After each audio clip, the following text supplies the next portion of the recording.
In this alternate timeline, Charlie would be extremely sad. She watched extermination over and over again. It was sad and disheartening what was going on. She decided to go to a circus. As since Charlie's pretty old, she looks good for her age by the way, she decided to check out the circus while Blitz and Fizz were kids, coincidentally. As she sat down, she watched them perform, and she was amazed that two kids could do something like this. As they performed in the circus, Charlie was amazed at both of them. They were so amazing for kids. All the tricks they can do, everything they've learned. She watched Fizz and Blitz, so as then she smiled. As Charlie would decide to congratulate them and even ask them to perform for her, because she gets sad sometimes, and having a circus perform for her and maybe for the entire town would be extremely nice. And these people seem poor, down on their luck. She can easily make some donations for them. But as Charlie went backstage to ask what was going on, she heard yelling. As suddenly, Blitz was getting yelled at by his father. Why can't you be like Fizz? Everyone likes him. He's so entertaining and so cool. Also, the princess was here herself, and you made us look like an idiot. As he started to yell like that, Fizz would say, don't talk to your son like that. Shut up. You're my prized possession. Don't you get in the way. As Charlie was annoyed, she knew what she had to do. She had to rescue them. Charlie would knock on the trailer door. As Blitz's dad opened it, he was shocked to see it was Charlie. The princess! What are you doing here? Do you want to have an affair? Or I guess not really affair, since you don't have a prince yet. Ooh, a lowly emperor. Charlie would say, ew, no. I'm here for your sons. I want them. Like that? Well, Charlie would say, God, no, no, no, no. I want to save them. The guy would say, all right. For, how much? Charlie would pay him millions just to get the kids away from him, since Charlie wanted to protect them. As they both left, Blitz would say, why are you doing this? Because that guy was awful to you both. I want to protect you and keep you safe.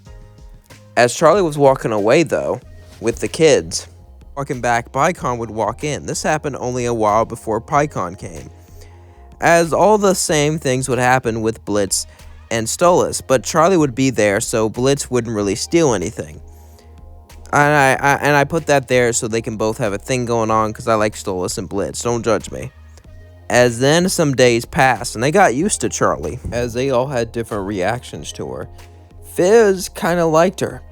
After all, he never really liked his father, or I guess Blitz's father, but he did get along with her quite well, and actually started to see her as a mother after a while. But Blitz was kind of more skeptical, and he didn't really trust Charlie. It would take more longer for him to get along with her, but eventually he would start to trust her, and they'll both become kids at this point, as they would play, have fun, and actually have a normal childhood. Something was going to change, as Charlie came back with Vaggie and patched her up. Blitz and, Fizzarolli were shocked. She brought home some girl. As Blitz said, who's that? Oh, she's just some girl that was hurt. I brought her in. Vaggie would say, thank you. I don't have a place to stay. You can stay here. As then Fizz would be excited, as he would want another mom. But then Blitz would say, are you really going to let some random woman stay here? Charlie would say, hey, be nice. No, we don't even know her. She could hurt us for all we know. As Blitz would go and storm into his room, Charlie would say, I'm so sorry about him. Vaggie would say, no, I understand. This must be a big change for him. I'll go talk to him. Vaggie would say, as then she sighed, and went over to the room.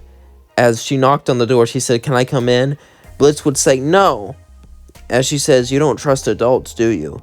My dad was mean. Strangers are mean. Charlie's nice. Why would I trust you? Vaggie would open the door and say, listen, I understand that you don't trust me, but I want to be here for you. And, she would look around and say, I have a secret to tell you. As Vaggie would talk to Blitz, she would say, I really like Charlie. She's sweet, she's kind, and, I was thinking about asking her out, but I don't want to do that unless, you're okay with it. Blitz would look at her and say, you really want to ask out my mom? Yeah. As then, he would look at her and say, If you do, you better not break her effing heart or I would destroy you. Vaggie would say, geez, mama's boy. I am a mama's boy because she's the best mom in the world. Vaggie would smile and say, that's sweet. I'm sure she is. As Vaggie would walk out the door, Charlie was right outside, listening. As Vaggie would look at Charlie, Charlie would blush, and so would Vaggie. As Vaggie said, well, it was just, Charlie would say, the answer is yes, as they both would kiss, as they felt happy together. As more days would pass, Stolas and Blitz would actually see each other, because Pycon would want a high standard with Stolas and Blitz, because Charlie was the mother of Blitz, so the more he hanged out with her, the more powerful he seemed to be, that he was hanging out with the Princess of Hell. So these play dates were actually very important for him. But there was a problem, as one day, Stolas would go to Charlie and say, ma'am, can I ask you something? Charlie would say, yeah. Stolas would say, I'm in love with Blitz, I love him, but my dad's gonna marry me off with some girl, I can't do it, please protect me. Charlie would say, well, I guess that happens in royal life. I was fortunate that didn't happen with me. However, I have an idea. Your father wants political power, right? Yeah? I think this could work well. As Charlie would go to a meeting with Pecan, as Pecan looked at her and said, what is this meeting about?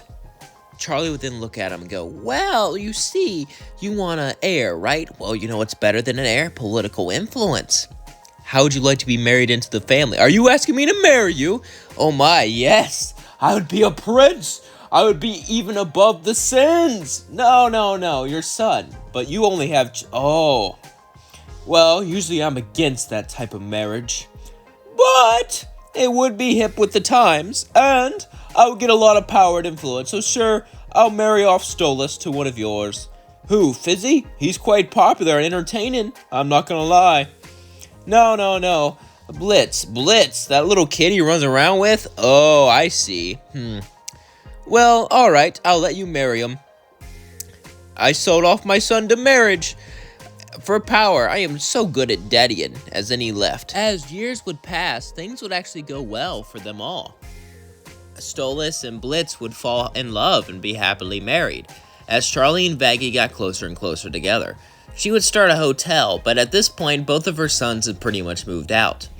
However, one night, Charlie would be having a party with the other sons, as suddenly, something would happen. Her two boys would show up, and Fizzy was there as he saw someone, Asmodeus, as Asmodeus took his breath away. As Fizz would talk to his mom, there's a guy I like, should I ask him out? Charlie would say, aw, you like, wow, I think we're all... Vaggie would say, yeah, you like girls, both your sons like boys, we're kind of a interesting family. Fizz would say, that's great and all, but please, I need to get Asmodeus. He's so hot, so sweet, and he's so cool. Charlie would say, well, he's the king of, so I don't know if he'd be down for a relationship. Fizz would say, yeah, you're probably right, but I'll ask him. As Fizz would go to ask out Asmodeus, and they would have a fun time, and it would start out casual, but it would slowly function into a relationship, as Charlie was proud of her two boys. Since they never really had to fight, Blitz wouldn't start his business. He would live happy with Stolas with another job, maybe he'd even work in the hotel, while Fizz would perform and do magic shows and comedy shows and things like that, and would never have his body be burnt. Charlie truly saved both of them, and made it so they can live great lives. They loved their mother, and Charlie loved them too. They were both extremely happy. All of them were happy together. All of them loved each other, and that's what was important. And Charlie would even have them visit the hotel sometimes. And that would be a story for another day. Hope you enjoyed this video. Don't forget to like, comment, and subscribe. Don't forget to like, comment, and subscribe, and hit that thanks button and tip me any amount of money that you can give. If not, I understand. Just watching my videos is enough. Money's tight nowadays. That's the main reason I haven't got a Patreon, because, well, I don't think my video is good enough to be Patreon material. I'll tell you the truth. I don't even know what I would give patrons. Would I just give them a special sticker, Maybe a special sticker, but then I upload my videos daily, and I can't really do it with the Patreon, because the best thing about Patreon is you get special videos or something, and I have to make, multiple videos, or, special Patreon schedule, and I just couldn't do it.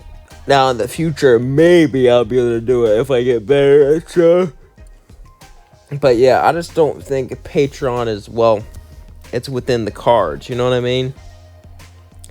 It's one of those things where I don't think it's in the cards. Now, I could make special videos where I could, like, be more out there for Patreon videos, and a lot of people do that, where they can share more of their creative vision and stuff, and not worry about YouTube and the algorithm. But honestly, I'm happy where things are going now. Even if I did, I wouldn't get enough to live on my own just through YouTube. And I'm kind of in a transition period where I don't really know what to do, so I'm just working a small part-time job, doing YouTube also to try to combine the money, and that's what I'm doing right now, and it's going interestingly well. I'm a small channel, it's not like I'm making enough, but maybe one day, that's the hope.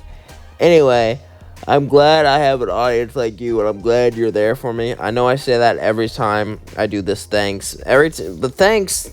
Okay, so there's a reason I go on a long rant after every video. That's because I want to talk to you guys. And I always put thank you for watching in case you just want to click off. Because, I like to talk to you guys. I like to send my message out to you guys. And I'll be honest, I also like to hit 10 minutes. And that's the best time for the YouTube algorithm and for other features on YouTube is 10 minutes. So that's what I try to do. After all, YouTube does push longer videos.